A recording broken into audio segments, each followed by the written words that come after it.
Spark today ન્યૂઝની ધારદાર અહેવાલની અસર જોવા મળી છે। ગોત્રી રોડ પારેશ્વર મંદિર પાસે પાણીની લાઇનમાં ભંગાણ સર્જાતા એક મોટો ભૂવો પડી ગયો હતો, જે ભૂવાનું સમારકામ હાથ ધરાયું છે।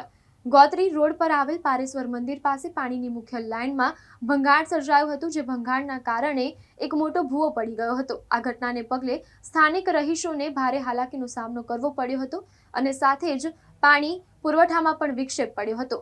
જો કે સ્પાર્ક ટુડે ન્યૂઝ દ્વારા આ સમસ્યા અંગે સચોટ અને ધારદાર અહેવાલ પ્રસારિત કરવામાં આવ્યો હતો અને સ્થાનિક તંત્રનું ધ્યાન દોરવામાં આવ્યું હતું, જે બાદ સ્પાર્ક ટુડે ન્યૂઝના અહેવાલની તાત્કાલિક અસર જોવા મળી હતી, જેમાં સ્થાનિક તંત્ર દ્વારા ભૂવાના સમારકામ માટેની કામગીરી યુદ્ધના ધોરણે હાથ ધરવામાં આવી છે। ટીમો ઘટના સ્થળે પહોંચી ગઈ છે અને પાણીની લાઇનના ભંગાણને સુધારવા તેમજ ભૂવાને ભરવા માટેની પ્રક્રિયા શરૂ કરી દેવામાં આવી છે।